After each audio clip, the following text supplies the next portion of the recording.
اے پیغمبر کہہ دو کہ لوگوں میں تو تم کو کھلم کھلا خبردار کرنے والا ہوں، تو جو لوگ ایمان لائے اور کام نیک کیے ان کے لیے بخشش اور عزت کی روزی ہے، اور جن لوگوں نے ہماری آیتوں میں اپنے خیال میں ہمیں عاجز کرنے کے لیے دوڑ دھوپ کی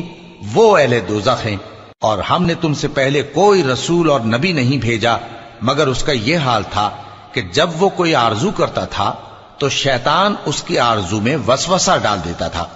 تو جو وسوسہ شیطان ڈالتا ہے اللہ اس کو دور کر دیتا ہے،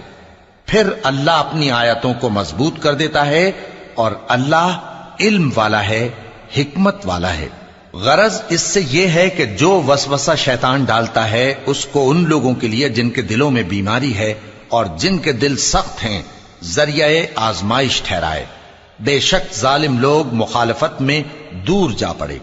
اور یہ بھی غرض ہے کہ جن لوگوں کو علم عطا ہوا ہے وہ جان لیں کہ وہ یعنی وحی تمہارے پروردگار کی طرف سے حق ہے،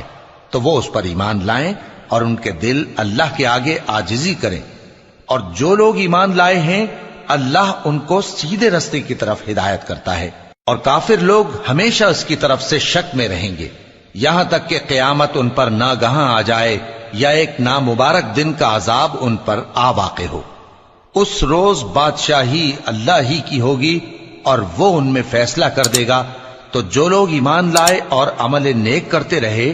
وہ نعمت کے باغوں میں ہوں گے، اور جو کافر ہوئے اور ہماری آیتوں کو جھٹلاتے رہے ان کے لیے ذلیل کرنے والا عذاب ہوگا۔ اور جن لوگوں نے اللہ کی راہ میں ہجرت کی پھر مارے گئے یا مر گئے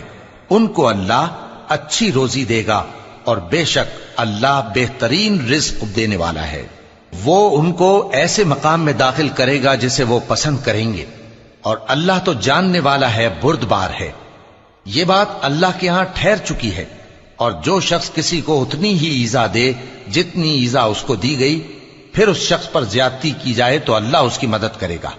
بے شک اللہ معاف کرنے والا ہے، بخشنے والا ہے۔ یہ اس لیے کہ اللہ رات کو دن میں داخل کرتا ہے اور دن کو رات میں داخل کرتا ہے، اور اللہ تو سننے والا ہے، دیکھنے والا ہے۔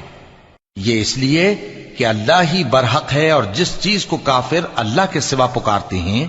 وہ باطل ہے، اور اس لیے کہ اللہ اونچی شان والا ہے، بڑا ہے۔ کیا تم نہیں دیکھتے کہ اللہ آسمان سے مے برساتا ہے تو زمین سرسبز ہو جاتی ہے؟ بے شک اللہ مہربان ہے، خبردار ہے۔ جو کچھ آسمانوں میں ہے اور جو کچھ زمین میں ہے اسی کا ہے، اور بے شک اللہ بے نیاز ہے، قابل ستائش ہے۔